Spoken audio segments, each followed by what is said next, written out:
ಜನನಿ news ಚಾನೆಲ್ಗೆ like ಮಾಡಿ, subscribe ಮಾಡಿ, ಶೇರ್ ಮಾಡುವ ಮೂಲಕ ನಮ್ಮ ಚಾನೆಲ್ಗೆ ಸಹಕರಿಸಿ. ಹೆಚ್ಚಿನ ಮಾಹಿತಿಗಾಗಿ ಸಂಪರ್ಕಿಸಿ ಹರಿಚಿನ್.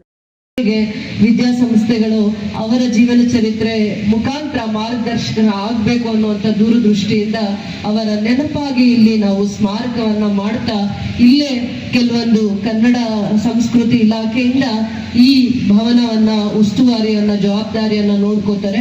ಈ ಕೆಲಸವನ್ನ PWD ಲೋಕೋಪಯೋಗಿ ಇಲಾಖೆಯವರು 3 ಕೋಟಿಯಿಂದ 3,30,00,000 ಇಲ್ಲ 4 ಕೋಟಿ ಎಷ್ಟು ಅನುದಾನ ಆದ್ರೂ ಪರವಾಗಿಲ್ಲ, ಅದನ್ನ ಈ ಭಾಗದಲ್ಲಿ ಏನು ಚರಿತ್ರೆಯನ್ನ ಸೃಷ್ಟಿ ಮಾಡಿದ್ದಾರೆ.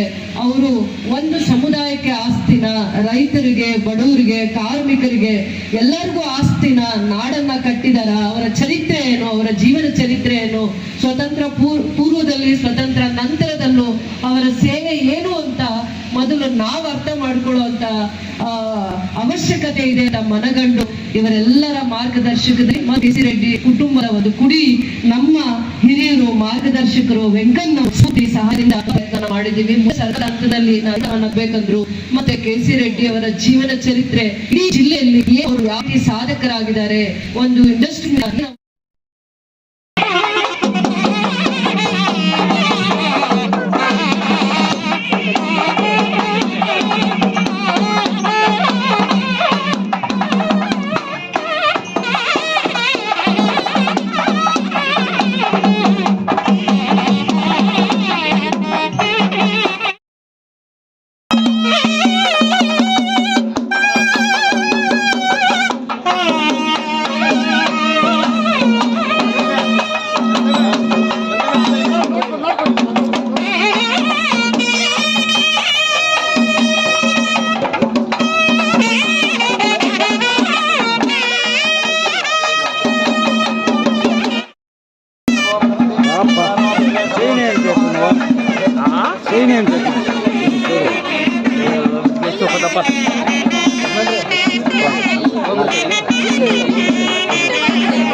ಇಲ್ಲ ಇಲ್ಲ ನೀವು ಒಂದು 5